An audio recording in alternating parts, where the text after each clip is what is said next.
You're listening to Plants and Politics with Gina Bonanno-Lemos. If you're ready to hear the truth about both sides of the aisle, what's really going on in America, and how big money interests prevent change to keep you sick, broke, and desperate, then play on.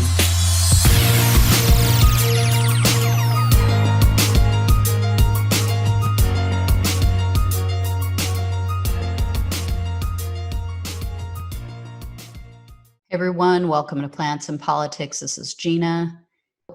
This just is astounding to me. We have companies across America that are either shutting down or filing for bankruptcy. We have 26 million Americans that reported that they don't have enough to eat right now. They can't feed their children. According to a CNBC article, 26 million Americans don't have enough to eat during this pandemic. We've had over 40 million Americans that have filed for unemployment since the beginning of this pandemic. And yet, Business Insider just reported that existing billionaires got $637 billion richer during the pandemic. And just recently, Forbes reported that there were 178 new billionaires created as a result of this pandemic. This is nothing new. This is how things have been going. This is the depravity, the insane policies that we have, the income inequality in America grows every time there is an issue. Every time something tragic happens in our country, the rich get richer and the poor get poorer. So if we even go back to just the last Great Recession, they looked at the years between 2009, 2012, and what they found, the incomes of the bottom 99% grew over that span of time by 0.4%. Now you may say, wow, well, that was a difficult time, or, coming out of the Great Recession, it's amazing that their income grew at all. Okay, well, let's compare that to the top 1%. Between 2009 and 2012, the income of the top 1%, the wealthiest in this country, grew by 31.4%. So they looked at how did this happen? And I think, history is just repeating itself. We learned nothing. So the TARP program was something that the Obama administration put in place back after the Great Recession, or during the Great Recession. And it bailed out banks to the tune of $700 billion. And remember, these were tax dollars. $700 billion in tax dollars were used to purchase devalued assets. So it would be basically like you and I going out, we buy a car, right? We know as soon as we drive it off the lot, it loses value. And then all of a sudden we have some sort of tragic economic event in our life and we are broke. We don't know what we're going to do. So the government comes in and purchases that vehicle from us at full market value. Well, that's basically what they did with the banks. But they used our money. And then what they did for us was a fraction of the help that they gave to these banks. So out of that 700 billion, only 75 billion was allocated to helping homeowners reduce their interest payments. And remember, it only went to a portion of homeowners because many homeowners had lost their jobs. We were in a Great Recession. Companies were shutting down just as they are now. So if you didn't have income, or if your income was greatly reduced, you didn't even qualify for a reduced interest payment on your home loan. So many people, even though they could have saved their homes, if they were able to get these low interest loans, They didn't qualify for them. That's why so many people still lost their homes. And yet, because of these bailouts of the banks and all the wealthy people, they still had money to invest. And from 2009 up until just this year, up until the pandemic, they said that the S&P 500 gained 462%.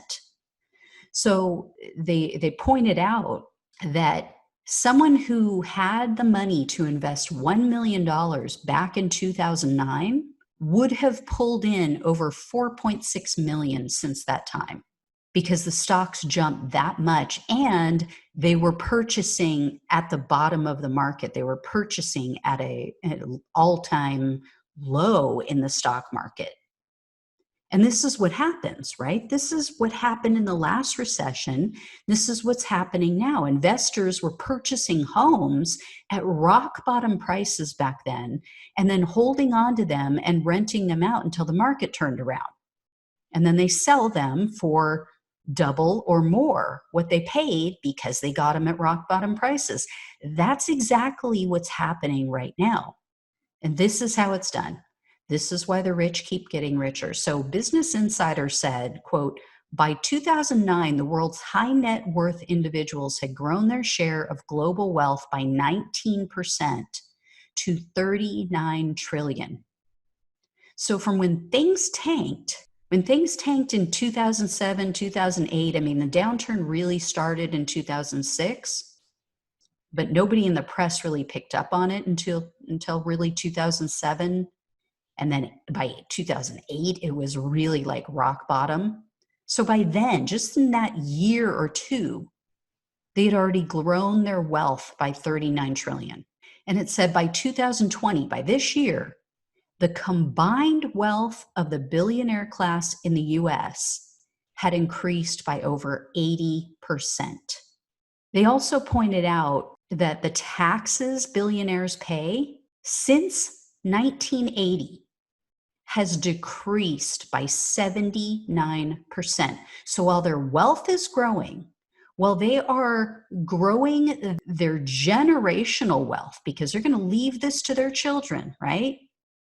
While they're growing their stockpile by 80% over the last 12 years, they keep getting lower and lower taxes because of loopholes, because of tax breaks, that Trump tax scam that went into effect. And this relates back to and harkens back to the podcast I recorded recently about how so many wealthy people in America are not only just not paying their income taxes that they owe, they're not even filing their freaking tax returns, and they're getting away with it. It's unbelievable.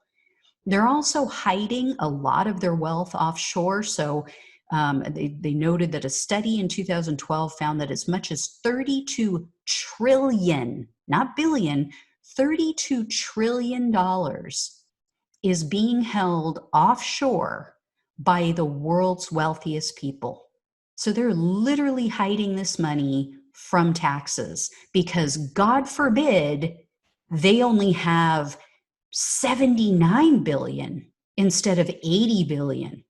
Oh my gosh, what are they going to do? They're going to go broke any day. How will they survive? Meanwhile, 26 million freaking people in our country don't have enough food to eat right now. This is obscene. If we don't push, and I mean push hard, get into the streets and do whatever it takes to enact a wealth tax, then we are damn fools. This is insane. And all of this, while economists are saying that approximately 40% of small businesses are never going to reopen after this pandemic is over, because some were hit so hard by the pandemic that they couldn't hold on. And other people, they were maybe 5 years out from retiring or whatever, and they just figured, screw it. Why am I going to try to hold on? Why am I going to break my back when things aren't working? I'll just retire. So those companies are gone. Those jobs are gone. People are never going to get their job back. It doesn't matter if we opened up the entire country tomorrow. Those jobs are gone. So, and then there's other people like a friend of mine. She had just opened her salon. She had her entire life, she had a goal of opening her own hair salon. She finally did it in Texas. She made it about 2-3 years, and then this pandemic hit. Because she technically didn't have employees, they're independent contractors, she didn't qualify for the PPP loans. And then because her income was so high the year before, she didn't qualify for any of the stimulus money, even though she has had no income this year during the pandemic. Everything was shut down. She literally couldn't operate any of her business. And meanwhile, her landlord was still tapping his toe expecting his rent. There's so many people who fell through the cracks because they play these games. When it comes to you and I and average Americans, they play these games. Oh, we don't want you to make $600 extra a week. God forbid. But let's make more billionaires. Let's bail out corporations. Now, a bill has been passed in the Democratic-controlled House, passed last year, 2019, called the Corporate Transparency Act. This is something that would help with things like this. This is something that would prevent companies from getting away with taking advantage of the system.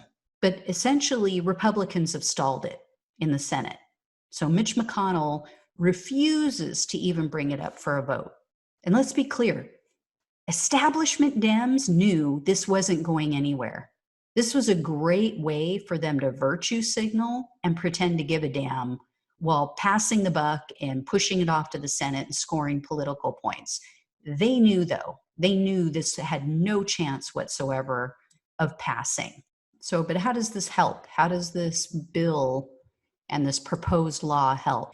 Essentially, what this does, this Corporate Transparency Act, it essentially sets up stronger regulations that would help to prevent billionaires from using shell corporations to hide their income, like they do all the time. So they would actually pay their fair share, and if we could do that, get rid of the ridiculous Trump tax scam that was passed, which allowed Jeff Bezos, one of the richest men on the planet, to get away with paying 0 federal taxes for the last 2 years. Get rid of that bullshit. People wouldn't be going hungry in this country. People wouldn't have to go without health care. People who think that they might have coronavirus could actually go to the doctor. They could actually go and get tested and checked out without fear of ending up with a bill that they can't afford for thousands and thousands of dollars. It just blows my mind that it just keeps getting worse and worse. I don't know how much worse it's going to need to be for all of us to flood the streets, storm the castle, and take back this country. Because people in DC, they don't care. They're in their bubble for the most part, with the exception of progressives, right and left. They don't give a damn. Whether it's Mitch McConnell, whether it's Chuck Schumer, they don't care. They're sitting pretty. They get their money from their big donors, and that's who they pander to. It's time we start demanding that they take care of us, that they take care of the 99%. Anyway, guys, it just really pissed me off when I saw that, knowing how people are struggling right now, how many people are on the verge of losing their homes, how many people are on the verge of being homeless because the rent and mortgage moratoriums have been lifted now. It's obscene. Contact your Congress people, your House and your Senate representatives, and demand better. We need to demand better. As always, like, share, subscribe, all that good stuff, and I will talk to you guys soon. Take care. Thanks for listening to Plants and Politics. The only way we can take our country and power back is to spread the truth and build an army. So remember to like, follow, subscribe, and share on Facebook, YouTube, and wherever you listen to your podcasts. Thanks again.